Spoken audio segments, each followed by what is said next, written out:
चलिए गाइस, तो एक्सरसाइज शुरू कर लेंगे। चैप्टर आपका is matter of pure.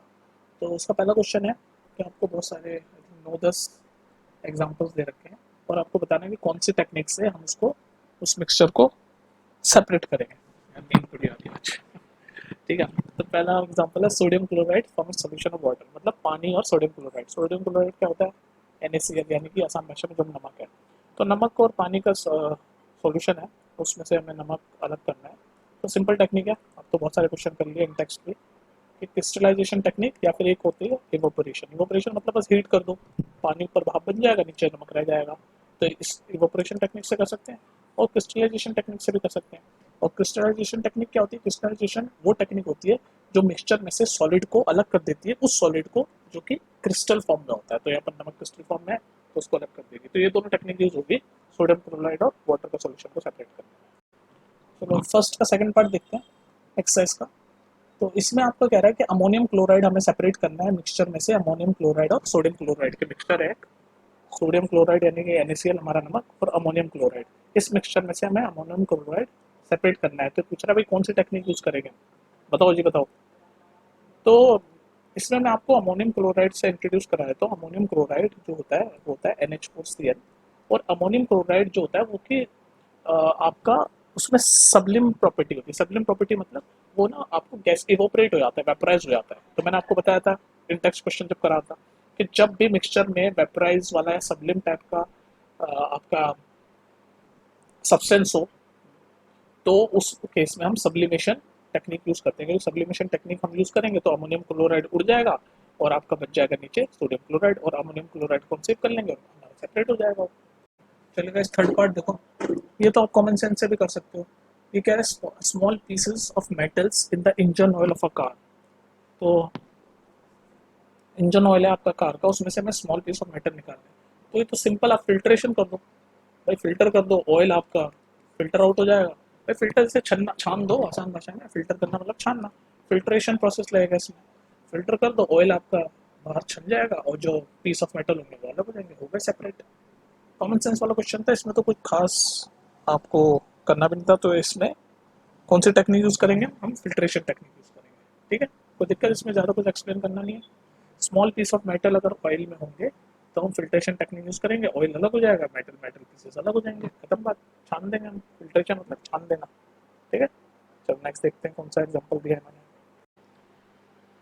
Okay guys, ये वाला क्वेश्चन देखो, फोर्थ पार्ट फर्स्ट का। इसमें हमें different pigments from an extract of flower petal. तो फ्लावर पेटल का जो एक्सट्रैक्ट है उसमें से हमें डिफरेंट पिगमेंट्स को सेपरेट करना है। तो कौन सी टेक्निक यूज होगी? जहाँ तक मेरा ख्याल है आपका ये कोर्स में नहीं है, टेक्निक का नाम फिर भी याद रख लो।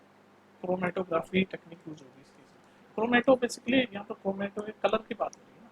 बेसिकली क्रोमेटोग्राफी कहीं ना कहीं रिलेटेड होता है जहाँ पर कलर की बात हो रही होती है। और तो यहाँ पर भी फ्लावर के पिगमेंट्स हमें जो फ्लावर पेटल से अलग अलग करने हैं, तो इसमें भी कलर का खेल है, इसलिए क्रोमेटोग्राफी यूज कर रहे हैं। बाकी क्रोमेटोग्राफी टेक्निक डिटेल में तो क्या बताऊँ, बस इतना समझ लो इसमें लिक्विड की स्पीड पे काम होता है। मतलब आप मान लो एक लिक्विड डाला, फ्लूइड डाला, उसकी उसका फ्लो और एक दूसरा जो स्टेशनरी फेज है उसको मेजर करके उसको देख के हम अलग अलग कर सकते हैं।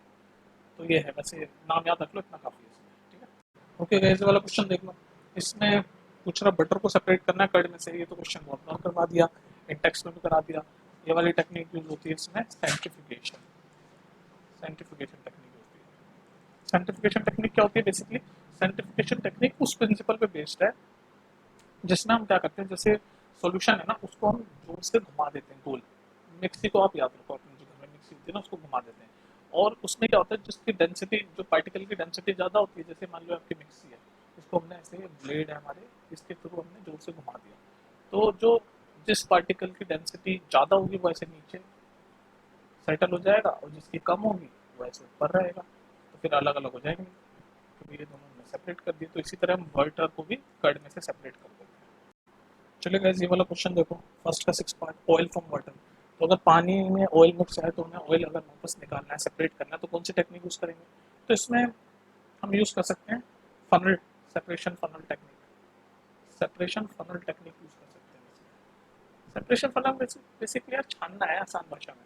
ऐसे आपका फनल होता है, कैसे होता है ये? ऐसे होता है ना, मान लो ये फनल है, ऐसे नीचे है और ये बीकर रख दिया, ठीक है। और यहाँ पर ऑयल और पानी का मिक्सचर है, ये ऑयल और पानी का मिक्सचर। तो डेंसिटी पे काम करता है सेपरेशन फनल। तो देखो ये पानी नीचे आ जाएगा, ऐसे नीचे नीचे नीचे नीचे आ जाएगा। तो डेंसिटी पे बेस्ड होता है सेपरेशन फनल। तो बच्चे कंफ्यूज आते हैं, सोचते हैं वाटर की डेंसिटी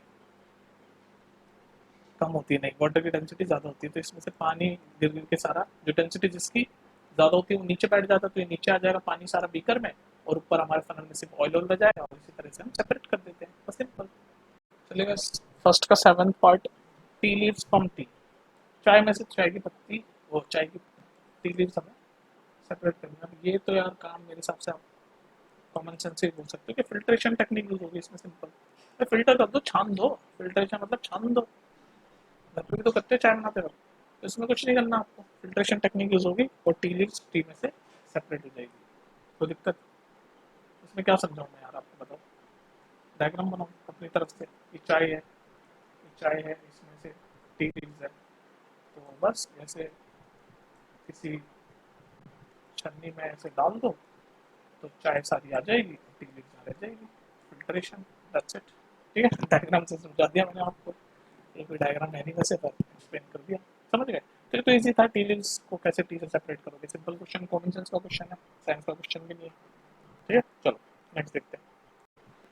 चलिए नेक्स्ट देखते हैं, आयरन पिन सैंड में से हमें सेपरेट करनी है। ये भी एक तरह से कॉमन सेंस का क्वेश्चन बोल सकते हो। तो मैग्नेटिक सेपरेशन इसका आंसर है, समझ भी पा रहे होंगे आप आई थिंक। क्यों भाई, आयरन लोहे की होती है, सैंड में खो गई है, तो मैग्नेटिक सेपरेशन कर दो। आप एक काम करो, मैग्नेट यूज करो और सैंड में देख लो, आयरन पिन उस मैग्नेट पे चिपक जाएगी। यही है मैग्नेटिक सेपरेशन। पता नहीं आपके कोर्स में है कि नहीं, पर समझ लो फिर क्वेश्चन। ठीक है, इसमें क्या एक्सप्लेन करूँ यार, आयरन पिन लोहे की होती है, सैंड में खो गई है, मैग्नेट यूज करके आयरन पिन जो होती है वो मैग्नेट पे चिपक जाएगी, सैंड तो चिपकेगी नहीं। तो इसको हम सेपरेट कर देंगे। सेपरेटिंग टेक्निक कौन सी यूज होगी, मैग्नेटिक सेपरेशन। चलिए फर्स्ट का लास्ट पार्ट देखते हैं हम, पता नहीं कोर्स में वो आपके है या नहीं, फिर भी देख लेते हैं। चलिए गाइस, ये वाला क्वेश्चन देखो last, fine mat particle suspended in water. तो फाइन मैट पार्टिकल जो है पानी के साथ मिक्स हो रखे हैं, उनको हमें सेपरेट करना है। तो इसमें कौन सी टेक्निक यूज होगी, टेक्निक कौन सी यूज होगी सेपरेशन टेक्निक। तो एक तो होता है लोडिंग। लोडिंग का मतलब पता है क्या होता है, अलम, नाम सुना है अलम। अलम फिटकरी होती है, फिटकरी पुराने जमाने में हमारे एंशियंट टाइम में पूर्वज यूज करते थे। पता क्या करता है, गंदे पानी में फिटकरी डाल देते थे। यहाँ पर यही तो है, मड पार्टिकल है ना पानी में, तो बेसिकली पानी गंदा है, तो फिटकरी डाल देते थे। फिटकरी क्या करती थी, डस्ट पार्टिकल को की डेंसिटी बढ़ा देती थी, और हमें पता है जिसकी डेंसिटी बढ़ जाती है वो ऐसे नीचे जम जाता है। तो डस्ट पार्टिकल ऐसे नीचे जम जाता था और ऊपर ऐसे साफ पानी मिल जाता था, तो सेपरेट कर लेते थे बस। तो लोडिंग है। और जो ये जब नीचे जमने के बाद जब हम ऐसे बीकर में ऐसे टेढ़ा करके इसको डालेंगे, तो इसी प्रोसेस को बोलते हैं डीकंटेशन। तो बस जम जाएगा नीचे, तो जमने के बाद बीकर को ऐसे थोड़ा सा टिल्ट करके पानी पानी डाल देंगे और ये नीचे तो रह ही जाएगा। तो बस इसमें जो टेक्निक यूज होगी वो भी लोडिंग और डीकंटेशन। चलिए गाइस, ये वाला क्वेश्चन पढ़ते हैं। ये क्वेश्चन मैं आराम से कराऊंगा, शॉर्ट्स में नहीं कराऊंगा आपको।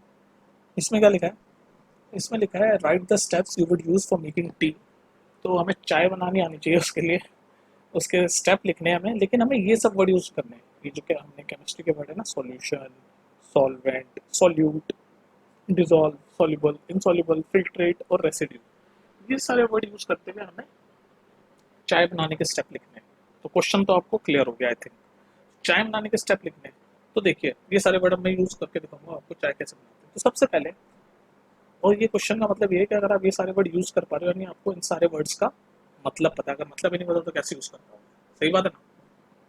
तो ये सारे वर्ड आपको यूज करने आने चाहिए। तो यूज करने तभी आएंगे जब आप क्या, जब आपको इन सब वर्ड्स का मतलब पता होगा। तो देखते हैं, चाय बनाने का पहला तरीका होता है या पहला स्टेप होता है कि हम सबसे पहले वाटर लेते हैं। तो वाटर, वी टेक वाटर लेंगे, विल टेक सॉल्वेंट।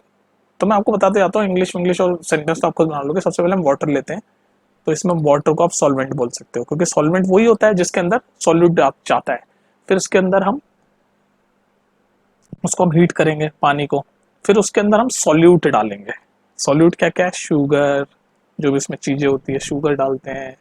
तो ये हो गया, हम इसमें डालेंगे सॉल्यूट। तो दो वर्ड यूज हो गए। जब आप लिखोगे तो हम लिखेंगे first we take water as a solvent and then heat it and then we put sugar as a solute. तो दो वर्ड यूज हो गए ना, सॉल्यूट यूज कर दिया, सॉल्वेंट यूज कर दिया।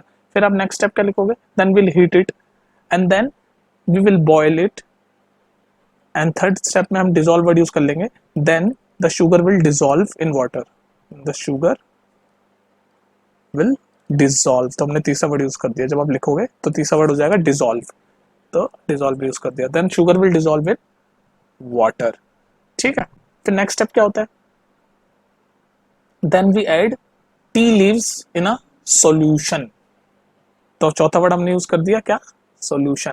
अब देखो ना, पहला वर्ड था पानी डाला जो कि एक सॉल्वेंट है, उसके बाद हमने शुगर डाला जो कि एक सॉल्यूट है, उसको हीट किया, तो हीट करके शुगर पानी में डिजोल्व हो गया, तो तीन वर्ड यूज हो गए। फिर वो डिजोल्व, ये जो पानी, शुगर का पानी जो हो गया, वो क्या बना, वो एक सॉल्यूशन है। तो अब हम इस सॉल्यूशन में, in solution we put tea leaves, we put tea leaves यानी चाय पत्ती। तो तीसरा वर्ड भी यूज कर दिए, चार वर्ड यूज कर दिए, तो हमने चाय पत्ती मिला दी। फिर उसके बाद हम क्या करेंगे, फिर we add milk and boil again. ठीक है, फिर हम उस मिक्सचर को, अब हमने उस मिक्सचर को, ठीक है, तो हमारे वर्ड यूज होते जा रहे हैं, तो हमने अब क्या करा, उस सॉल्यूशन में, और किस सॉल्यूशन में, शुगर और पानी के सॉल्यूशन में हमने चाय पत्ती डाल दी। उसके बाद नेक्स्ट स्टेप हमारा क्या होता है, चाय पत्ती डाली, फिर नेक्स्ट टाइम में हमने पानी डाल दिया, और उसके बाद जो मिक्सचर बना, यहाँ मिक्सचर वर्ड तो यूज करने के लिए नहीं कहा, लेकिन फिर भी अगर मिक्सचर भी बोलते तो हम यूज कर देते। फिर जो मिक्सचर बना उसको हम टी स्टेनर, यानी कि छलनी, हम जो आसान भाषा में बोलते हैं स्टेनर होता है उसका मतलब, स्टेनर, स्टेनर STAINER। तो टी स्टेनर से हम उसको, उस मिक्सचर को छान लेंगे, और जो फिल्ट्रेट होगा और जो सॉल्युबल होगा, तो अनदर वर्ड यूज कर दिया हमने, फिल्ट्रेट और सॉल्युबल, ये दोनों एक ही है। फिल्ट्रेट और सॉल्युबल जो होगा, वो जो होगा वो नीचे चाय पत्ती से नीचे आ जाएगा, जो कि होगी टी। तो फिल्ट्रेट और सॉल्युबल क्या होगा, फिल्ट्रेट और सॉल्युबल हमारा होगा जो टी बन गई वो, और जो लेफ्ट बिहाइंड टी लीव्स होगी, टी लीव्स जो ऊपर पत्ती में, वो छलनी में रह जाएगी, वो हो जाएगा हमारा रेसिड्यू। तो हमने यहाँ रेसिड्यू भी यूज कर दिया, सॉल्युबल भी यूज कर दिया, और फिल्ट्रेट भी यूज कर दिया। और इनसॉल्युबल क्या है, हम ऐसे लिखेंगे, द इनसॉल्युबल टी लीव्स। तो टी लीव्स हमारी रेसिड्यू तो है ही, साथ में इनसॉल्युबल है, इनसॉल्युबल घुली थोड़ी ना पानी में हो। तो हमने सारे वर्ड यूज कर दिए और चाय बन गई हमारी। बोलो, ये समझ आया क्वेश्चन? ठीक है, तो बेसिकली ये कह रहा था कि सारे वर्ड यूज करके दिखाओ। तो मैं आपको एक बार रिपीट कर देता हूँ कि हम, सॉल्वेंट हमारा पानी है, पानी के अंदर हमने सॉल्यूट डाला, सॉल्यूट क्या डाला, चीनी डाली, उसके बाद उसको हमने बॉईल किया, और जैसे ही वो बॉईल हुआ तो हमने उस, वो चीनी डिजोल्व हो गई। तो डिजोल्व वर्ड भी यूज हो गया, सॉल्वेंट भी हो गया, सॉलिड भी हो गया, चीनी डिजोल्व हो गई। तो उसके बाद हमने उसके अंदर चाय पत्ती डाल दी, चाय पत्ती डाल के हमने दूध डाल दिया, फिर उसके बाद हमने उबाला, चाय बन गई हमारी। और जैसी चाय बनी तो हमने उसको स्टेनर से, यानी छन्नी से फिल्टर आउट कर दिया, तो फिल्ट्रेट वर्ड यूज कर दिया।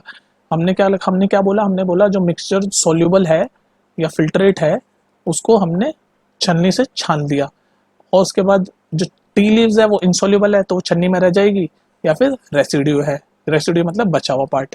तो कहने का मतलब ये सारे वर्ड यूज कर दिए हमने, और चाय हमारी बन गई। तो ये वर्ड यूज करके हमें चाय की पूरी प्रोसेस लिखना था बेसिकली आसान भाषा में। तो हमको पता चल गया, सॉल्वेंट पानी है, सॉल्यूट चीनी है, डिजोल्व होना मतलब घुल जाना। तो सेंटेंस बना के आप लिख देना। ठीक है, नेक्स्ट क्वेश्चन देखते हैं। देखो देख लो, एक्सप्लेन करना है सैचुरेटेड सॉल्यूशन क्या है। तो पहले डेफिनेशन पढ़ो, a solution in which no more amount of solute can be dissolved at a given temperature is called saturated solution. इसका मतलब क्या है, मतलब कोई सॉल्यूशन है, मान लो ये 40 ग्राम पानी है, इसमें 40 ग्राम वाटर, तो हम कह सकते हैं कि 40 ग्राम वाटर में 4 ग्राम ऑफ सॉल्ट डिसॉल्व हो जाएगा। मतलब इस 40 ग्राम वाटर में अगर मैं 4 ग्राम नमक डालूं तो वो घुल जाएगा, लेकिन अगर 4 ग्राम से हम ज्यादा डालूंगा तो वो घुलेगा नहीं। तो इस, ये जो लिमिट है 4 ग्राम की उस सॉल्यूशन की, यही होती है सैचुरेटेड। सैचुरेशन मतलब एक सैचुरेशन पॉइंट है, एक लिमिट है, कि उसके बाद अगर मैं सॉल्यूट डालूंगा, उसके बाद मैं अगर सॉल्ट डालूंगा तो वो घुलेगा नहीं, वो डिसॉल्व नहीं होगा। तो ये जो लिमिट है वो ये बताता है सैचुरेटेड सॉल्यूशन। तो इसको आप पढ़ो, आप समझ आएगा। अ सॉल्यूशन इन विच नो मोर, मतलब अब और सॉल्यूट नहीं जाएगा, which can be dissolve eight a given temperature is called saturated solution. तो ये जो 40 ग्राम में 4 ग्राम जो सॉल्ट चला गया और डिसॉल्व हो गया, ये है सैचुरेटेड सॉल्यूशन, इसके ऊपर नहीं जाएगा। ठीक है, ओके भाई। सेकंड पार्ट फोर्थ का ये है कि प्योर सब्सटेंस हमें एक्सप्लेन करना है। तो डेफिनेशन पढ़ो, a substant that consist of only single type of particle is called pure substance. तो मतलब जिसमें सिर्फ सिंगल टाइप ऑफ पार्टिकल होते हैं उसे हम प्योर सब्सटेंस बोलते हैं। तो सिंगल टाइप ऑफ पार्टिकल मतलब जैसे भाई ऑक्सीजन है, ऑक्सीजन ये सिंगल टाइप ऑफ पार्टिकल है, hydrogen single type of particle है, तो ये सब प्योर सब्सटेंस में। या फिर मेटल्स आपके आ गए गोल्ड, ये सब सिंगल टाइप है, iron single type of element, तो ये सब प्योर सब्सटेंस में आ जाते हैं, प्योर सब्सटेंस में। तो ये तो हो गया प्योर सब्सटेंस कि भाई उसमें सिर्फ single type of particle present होते हैं, और उस पार्टिकल का क्या नेचर है, उस पार्टिकल का क्या नेचर है, इस बेसिस पे हम ये डिसाइड कर देते हैं कि भाई प्योर सब्सटेंस दो चीजों में डिवाइड हो जाते हैं, कि भाई नेचर के बेसिस पे कि वो जो पार्टिकल मिले में, तो एलिमेंट और कंपाउंड, तो एलिमेंट ऑफ कंपाउंड भी प्योर सब्सटेंस का पार्ट है। पर एलिमेंट और कंपाउंड हम कैसे किस पे बेस होते हैं कि वो जो आपका पार्टिकल पड़ा है उसका नेचर क्या है, ठीक है। ओके गाइस, तो ये हमें एक्सप्लेन करना है कॉलॉइड।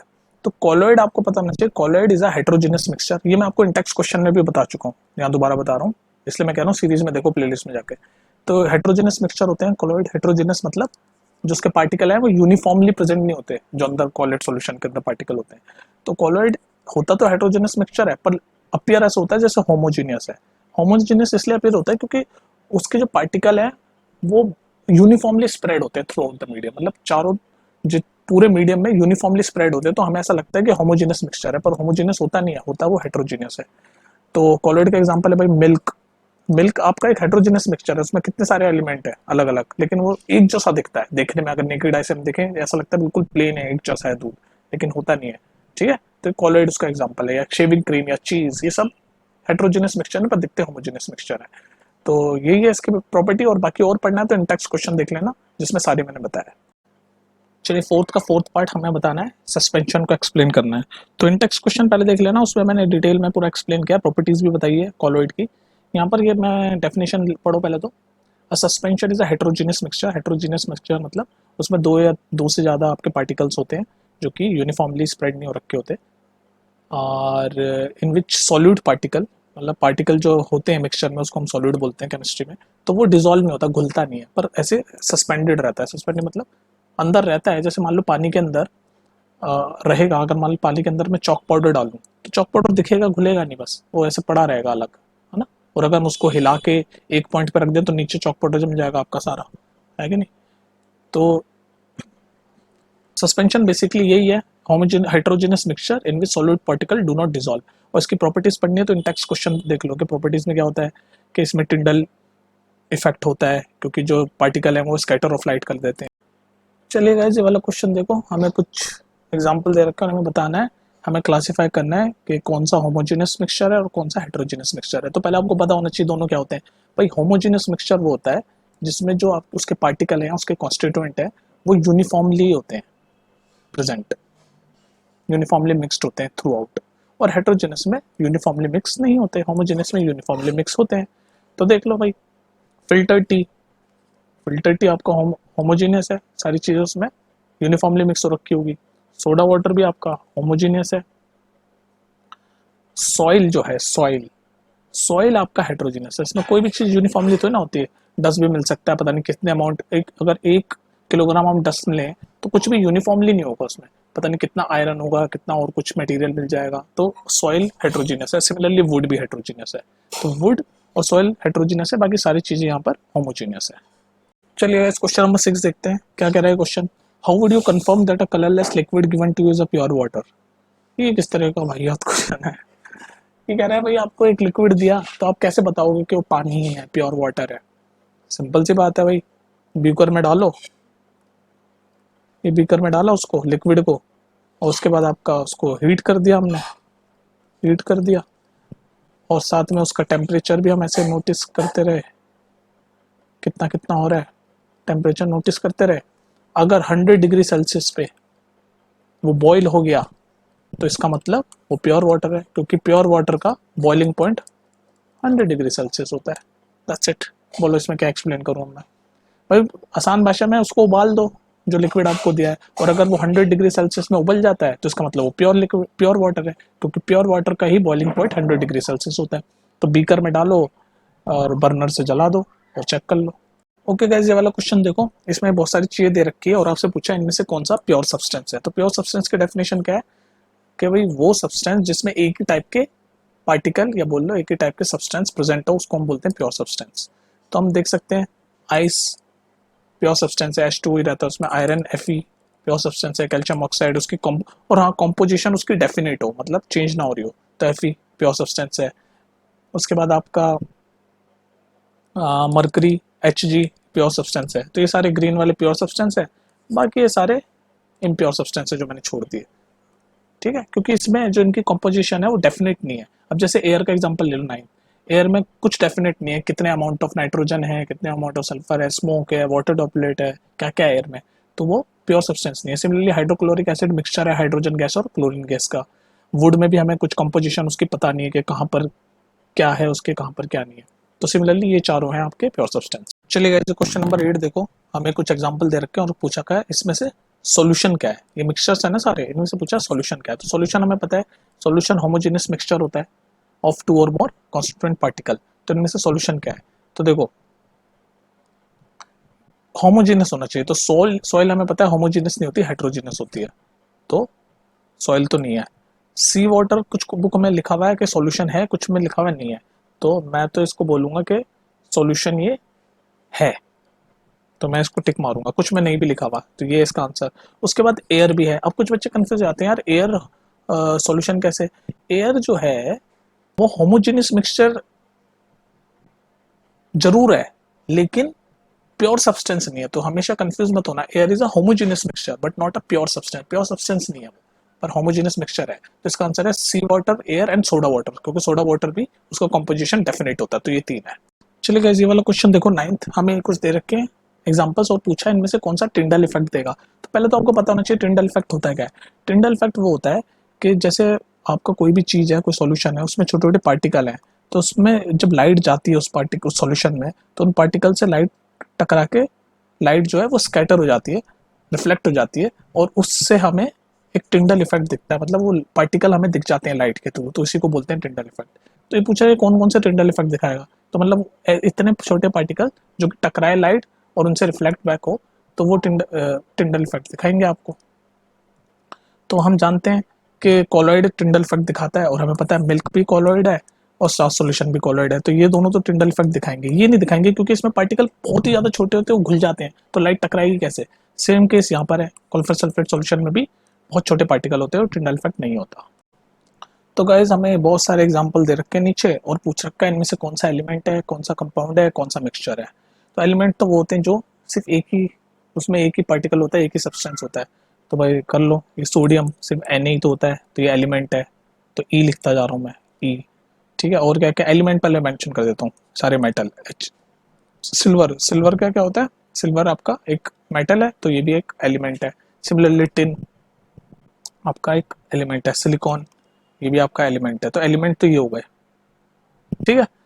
अब पिंक वाले आपके मैं कर रहा हूँ, ये येलो वाले सारे एलिमेंट है। अब मैं आ रहा हूँ कंपाउंड। कंपाउंड मतलब जो जिनका जो होते तो वो सॉल्यूशन ही है, लेकिन उनका जो डेफिनेट कंपोजिशन, कंपोजिशन डेफिनेट होती है। तो ये पिंक वाले सारे, कैल्शियम कार्बोनेट डेफिनेट है, ठीक है, कार्बन डाइऑक्साइड डेफिनेट है, मीथेन CH4 डेफिनेट है, तो ये सारे कंपाउंड है।